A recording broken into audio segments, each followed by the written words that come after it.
Assalamualaikum warahmatullahi wabarakatuh. Oke guys, kembali lagi di channelku Fikri Adiansah.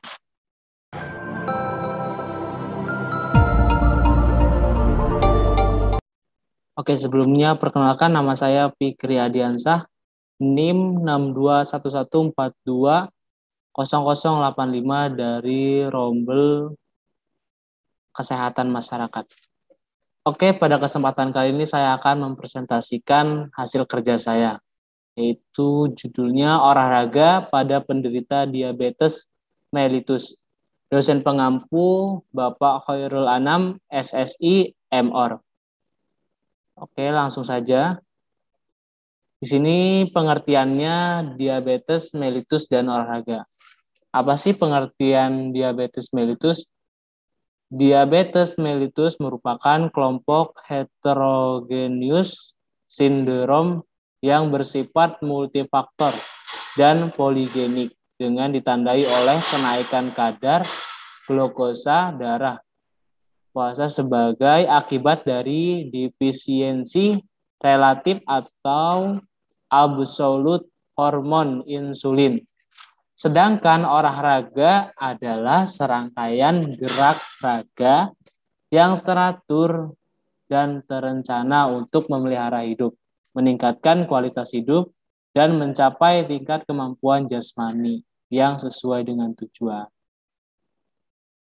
Oke, selanjutnya ini adalah tujuan olahraga dalam penanganan diabetes mellitus. Apa saja sih cara penanganannya? Yang pertama itu ada menambahkan kebugaran, yang kedua menjaga kelenturan otot, yang ketiga mempertahankan kekuatan otot, yang keempat menumbuhkan atau menjaga mutu kehidupan, yang kelima mengendalikan berat badan, dan yang terakhir menambahkan kepekaan insulin atau mengurangi keadaan hiperinsulinemia. Ya, selanjutnya ini adalah posisi latihan. Apa sih yang dimaksud posisi latihan? Posisi latihan itu adalah program latihan yang dianjurkan bagi penderita diabetes mellitus untuk meningkatkan kesegaran jasmani adalah KRIP, karena program ini dianggap memenuhi kebutuhan. Apa sih itu KRIP? KRIP itu yang pertama C itu ya continuous. Continuous adalah latihan jasmani terus-menerus, tidak berhenti, dapat menurunkan intensitas, kemudian aktif lagi, dan seterusnya intensitas dikurangi lagi. Terus yang ke R-nya ada reptikal. Reptikal itu artinya latihan harus dilakukan berirama, melakukan latihan otot, kontraksi, dan reaksi. Nah, yang I, interval. Interval artinya latihan dilaksanakan berselang-seling, kadang-kadang cepat, kadang-kadang lambat, tetapi kontinu selama periode latihan. Yang P adalah progresif. Apa artinya? Yaitu latihan harus dilakukan peningkatan secara bertahap dan beban latihannya juga ditingkatkan secara perlahan-lahan.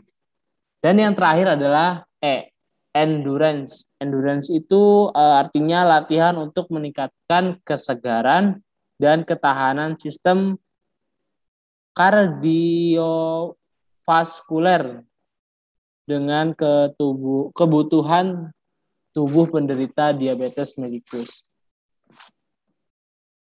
Oke, selanjutnya adalah porsi latihan. Nah, porsi latihan ini harus ditentukan supaya maksud dan tujuan latihan oleh penderita diabetes mellitus ini memberikan manfaat yang baik. Latihan yang berlebihan atau merugikan kesehatan, sedangkan latihan yang terlalu sedikit tidak begitu bermanfaat. Yang pertama itu intensitas latihan. Apa sih intensitas latihan?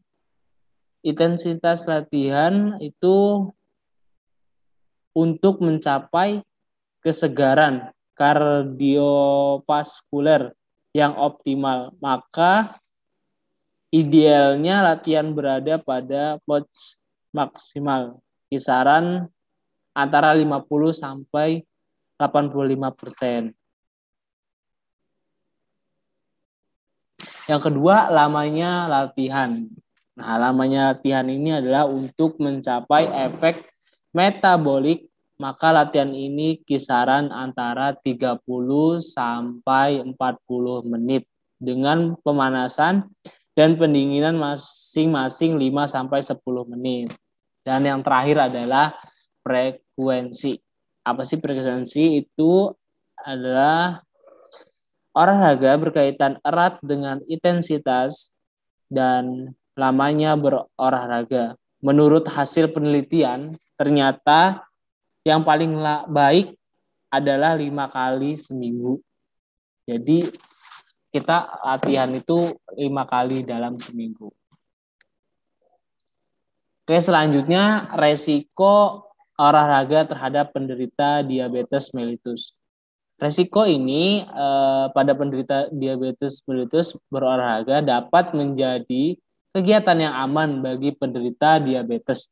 Tetapi terdapat juga resiko ketika melakukan olahraga tersebut.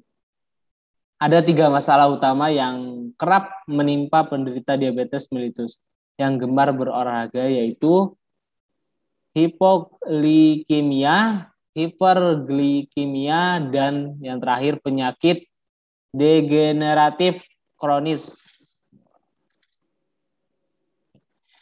Dan yang terakhir kesimpulannya adalah diabetes mellitus terus meningkat baik secara global maupun di Indonesia sendiri. Diabetes mellitus merupakan penyakit metabolik yang disebabkan oleh interaksi berbagai faktor baik genetik, imunologi, lingkungan, dan gaya hidup.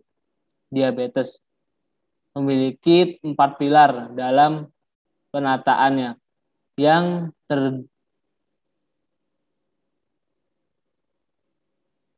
terdiri dari edukasi, terapi gizi medis, intervensi farmakologis, dan latihan jasmani. Olahraga pada penderita diabetes mellitus sangat bermanfaat dalam memperbaiki kepekaan insulin serta mengendalikan gula darah. Untuk menentukan olahraga yang tepat pada penderita diabetes mellitus harus benar-benar diperhatikan dari berbagai aspek, khususnya dari penyakit itu sendiri, agar resiko yang terjadi selama berolahraga menjadi minimal. Arigato gozaimasu. Oke, terima kasih. Mungkin itu pemaparan presentasi dari saya. Kurang lebihnya saya mohon maaf. Saya akhiri. Wassalamualaikum warahmatullahi wabarakatuh.